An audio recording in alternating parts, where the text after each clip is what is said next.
हाँ, तो अब अपने को ये डिस्कस करना था कि किस तरीके से वैलेंस बॉन्ड थ्योरी अपन इन कॉम्प्लेक्सेस को एक्सप्लेन कर सकते हैं। तो सबसे पहला पॉइंट जो इसमें ये है कि सेंट्रल मेटल एटम या आयन जो भी यहाँ पर उपस्थित है, जो कॉम्प्लेक्सेस बनाने के काम में आएगा, वो वेकेंट ऑर्बिटल्स जो हैं वो अवेलेबल कराएगा। वेकेंट ऑर्बिटल्स क्यों अवेलेबल कराएगा? क्योंकि जैसे कि आपको पता है कि हर ऑर्बिटल में केवल 2 इलेक्ट्रॉन्स ही आ सकते हैं। जो कैपेसिटी है एक ऑर्बिटल की वो 2 इलेक्ट्रॉन्स की है, उससे ज़्यादा नहीं है। और ये दोनों इलेक्ट्रॉन्स जो है वो लिगैंड अपना दे रहा है।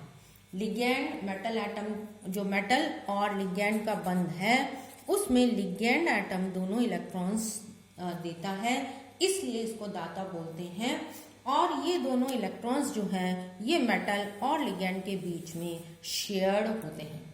तो जब ये दोनों के बीच में शेयर्ड होगा और अगर अपने पास एक ऑर्बिटल है तो ये मेटल एटम जो है ये वेकेंट ऑर्बिटल अवेलेबल कराएगा, खाली ऑर्बिटल्स अवेलेबल कराएगा, जिससे कि लिगैंड अपने दोनों इलेक्ट्रॉन्स वहां पर दे सके और ये दोनों इलेक्ट्रॉन्स जो हैं वो मेटल और लिगैंड के बीच में साझित हो या शेयर्ड हो। तो यहाँ पर मेटल एटम किस तरीके से वेकेंट ऑर्बिटल्स अवेलेबल करा सकता है? तो सबसे पहला जो पॉइंट अपने को ध्यान में रखना है वो ये है कि मेटल एटम हाइब्रिडाइजेशन करने के पश्चात, हाइब्रिडाइज्ड होने के पश्चात वेकेंट डी ऑर्बिटल्स उपलब्ध कराएगा। अब कल अपन ने जब डी ऑर्बिटल्स की शेप देखी थी तो अपन ने ये देखा था कि d x square dash y square और डी जेड स्क्वायर ऑर्बिटल जो है वो एक्सिस के ऊपर उपस्थित होते हैं या एक्सिस पर उपस्थित होते हैं। तो ये ऑर्बिटल्स, ये दोनों जो ऑर्बिटल्स जिन्हें अपन टुगेदर क्या कहते हैं, ईजी ऑर्बिटल्स, ये जो ईजी ऑर्बिटल्स हैं यदि समन्वय संख्या 6 है तो ये खाली उपस्थित होने चाहिए। तो इस केस में अगर अपनी मेटल एटम या जो कॉम्प्लेक्स है उसका कोऑर्डिनेशन नंबर 6 होता है तो उस केस में इनमें D2sp3 या sp3D2 संकरण यहाँ पर उपस्थित होता है। तो इसी प्रकार अगर 4 होगा तो वहां पर अगर कोऑर्डिनेशन नंबर 4 है कॉम्प्लेक्स में तो यहाँ पर sp3 भी हो सकता है और dsp2 संकरण भी हो सकता है।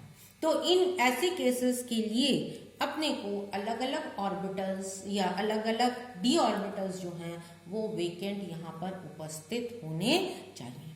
तो इस प्रकार जब लिगैंड मेटल एटम को अपने जो वेकेंट हाइब्रिड ऑर्बिटल्स उपलब्ध कराता है, लिगैंड जो है जब इलेक्ट्रॉन्स मेटल एटम को डोनेट करता है तो मेटल, ये जो बंध बनता है बिटवीन मेटल एंड लिगैंड, इस बंध को अपन सिग्मा बंध कहते हैं और ये कोऑर्डिनेट कोवेलेंट बॉन्ड वो यहाँ पर प्राप्त होता है। तो यहाँ पर अपन ये कह सकते हैं कि मेटल और लिगैंड और ये अपना पहला जो बॉन्ड है सिग्मा बॉन्ड, जिसे अपन कोऑर्डिनेट कोवेलेंट बॉन्ड कहेंगे। लेकिन अब आपने ये देखा है कि कोऑर्डिनेशन नंबर 6 है। अगर ये कोऑर्डिनेशन नंबर 6 यहाँ पर उपस्थित है तो इसका मतलब ये है कि मेटल एटम 6 लिगैंड द्वारा घिरा हुआ होता है और इसकी जो शेप है वो इस प्रकार ऑक्टाहीड्रल आकृति यहाँ पर प्राप्त होती है। अब हर लिगैंड यदि 2 इलेक्ट्रॉन्स या इलेक्ट्रॉन पेयर मेटल एटम को डोनेट कर रहा है तो मेटल एटम पर क्या हो जाता है, नेगेटिव चार्ज इकट्ठा होने लग जाता है।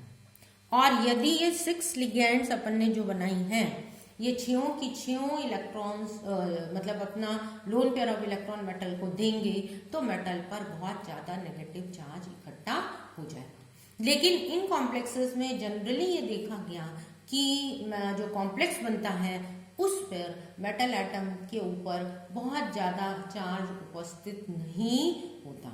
मेटल एटम अपनी ऑक्सीडेशन स्टेट प्राप्त करता है जैसे, या इलेक्ट्रॉन्स देने के बाद प्लस ऑक्सीडेशन स्टेट इलेक्ट्रोपॉजिटिव होने के कारण पॉजिटिव ऑक्सीडेशन स्टेट यहाँ पर प्राप्त की जाती है। वो पॉजिटिव जो है लिगैंड से बैलेंस हो जाती है, लेकिन फिर भी कॉम्प्लेक्स के ऊपर अगर अपन देखें तो कॉम्प्लेक्स के ऊपर चार्ज होना चाहिए। तो ये ऐसा नहीं होता। इसके लिए मेटल क्या करता है कि मेटल के जो फिल्ड ऑर्बिटल्स हैं वो इन टर्न लिगैंड के वेकेंट ऑर्बिटल्स को इलेक्ट्रॉन डोनेट करते हैं, और यहाँ पर इस प्रकार के जो बॉन्ड बनते हैं उसे अपन पाई बॉन्ड कहते हैं। तो अल्टीमेटली मेटल और लिगैंड के बीच में यदि अपन बंध बनाएं तो यहाँ पर ये इस तरीके से अपन बना सकते हैं।